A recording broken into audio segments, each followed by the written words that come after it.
Percy and Duck like working at the harbour by the sea.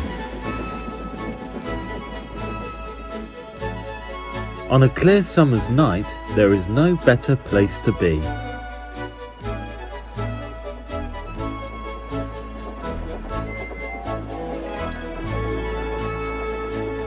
The big ships bring passengers. Cargo ships carry machinery and other things. Duck and Percy puff backwards and forwards with crates of cargo as they are loaded and unloaded by the quayside.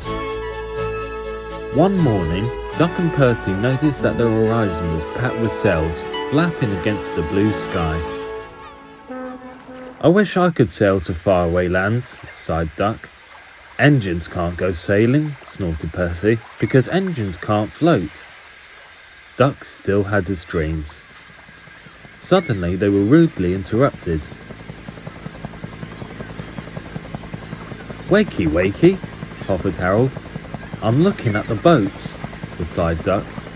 "That's the regatta," whirred Harold. "Lots of boats, lots of races, great fun. I hover round in case I'm needed." "Do you go to the horizon?" asked Duck. "Yes, and beyond." "I didn't know there was a beyond," whispered Percy. "Do you go to other places at sea?" continued Duck. "Certainly. I can land on ships, you know, anywhere, anytime. Goodbye." Duck sighed. He went on talking about the regatta all day. Percy lost patience. "Well, Duck, I'd rather have my wheels on solid ground. Our rails can take us all the places we could ever wish to see." "That's an emergency," called Duck's driver. "I'll check with the harbour master." He returned with bad news.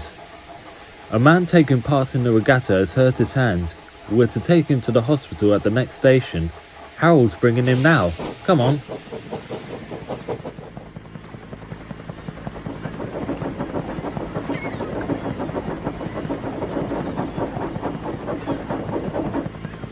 "Good to see you again, Duck," whirred Harold as he landed carefully on the platform. The man was gently helped to safety. "My job is to stay at sea in case there are other emergencies. Otherwise I will take this gentleman to the hospital myself. Must fly. Goodbye."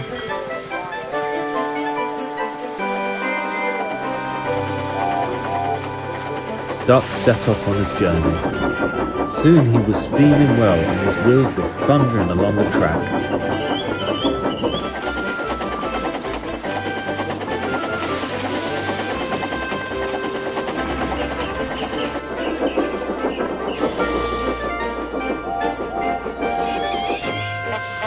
When they reached the station, the man thanked everyone and Bertie got ready to take him to hospital. "You look splendid flying along the line, Duck," glowed Bertie. "No wonder they call you Great Western." "Percy's right," Duck thought to himself. "Engines are happiest when their wheels are firmly on the rails." That night, Percy and Duck stayed a little longer on the quay. The air was warm and the sea calm. "There's a shooting star," said Duck. "Don't be daft," laughed Percy. "It's Harold. Look, he's hovering overhead." Something fluttered down towards Duck. His driver caught it. "It's a flag from the regatta. Harold's giving it to you as a present, Duck." "That was kind of Harold," whispered Duck. "He may have whirly arms instead of wheels, but he seems to understand just what an engine needs."